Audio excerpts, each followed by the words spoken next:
Dans cette série de tutoriels, on va modéliser une forme qui est légèrement plus complexe que la précédente. Ça va nous permettre de reviser toutes les techniques qu'on a déjà vues et en plus d'avoir 2 techniques pour faire des pentes dans Onshape.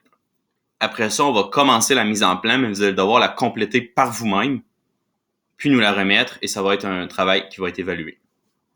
Donc, dans cette première vidéo, je vais faire la base. Donc, seulement le grand rectangle, puis après ça, l'encoche ici. Pour les mesures, c'est vraiment plus simple pour cette forme parce qu'on vous indique déjà les différentes mesures en millimètres carrément. Donc, on va commencer. Ça fait que notre premier rectangle qui fait 50 mm par 75 mm avec une épaisseur de 12 mm. Donc, dans Onshape, je me crée une esquisse. Il faut toujours faire une esquisse avant de faire une extrusion. Je viens la placer ici pour que ma forme soit à l'horizontale. Et comme je veux que mon premier rectangle soit centré sur mon plan de travail, je vais choisir ici l'option rectangle centré.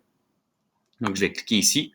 Je vais faire n'importe quelle forme, ça n'a pas d'importance. Puis après ça, ça vient déjà sélectionner une de mes dimensions ici. Je n'ai pas besoin de recliquer. Donc, je vais écrire 50. Et après, je vais écrire 75. Et mon esquisse est créée. Je peux l'approuver. Maintenant, je fais mon extrusion. Donc, je choisis extrusion. Là, je peux soit sélectionner mon esquisse ici ou dans le menu ici. Donc, je vais le faire ici. Par défaut, il nous met une extrusion de 25 mm, mais nous, c'est 12 pour la forme qu'on a. Et on peut approuver l'extrusion.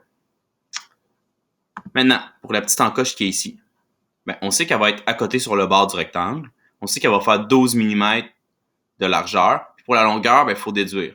Mais si ça fait 75 mm et que de chaque côté, il y a 25 mm, mais il reste 25 mm ici pour la longueur du rectangle. Et on sait qu'il va être à 25 mm d'un des deux bords du gros rectangle. Donc, je vais me créer une esquisse sur le dessus de l'extrusion qui vient d'être faite. Et là, moi, quand on fait des extrusions comme ça, je trouve ça plus simple de voir la vue de dessus. On peut même zoomer un peu. Donc là, par contre, je vais prendre un rectangle défini par les coins. Je vais m'assurer qu'un des coins soit ici vraiment sur le côté, qui est devenu jaune pour indiquer que notre rectangle va vraiment être connecté là. Donc, je clique une fois là, puis là, je clique n'importe où. Là, je sais que ça va être 12, et je sais que ça va être 25. Par contre, je vais venir le placer à 25 mm d'un des côtés. Donc, je prends mon outil dimension, et là, pour faire une dimension, tu te rappelles, il faut faire 3 clics. Le clic où on commence la mesure, où on finit la mesure. Puis le troisième clic, c'est simplement pour placer la flèche dans Onshape.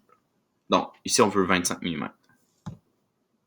Donc là, notre rectangle est parfaitement positionné. Donc, je peux approuver l'esquisse. Je peux revenir à ma vue ici. Là, je fais une extrusion. Je choisis mon petit rectangle. Et là, par défaut, il nous met Add. Tandis qu'en fait, on veut ôter de la matière. Donc, on met Remove. Là, on pourrait l'approuver comme ça. Il creuse au complet et même encore plus. Moi, pour être précis, je vais vraiment mettre 12 mm.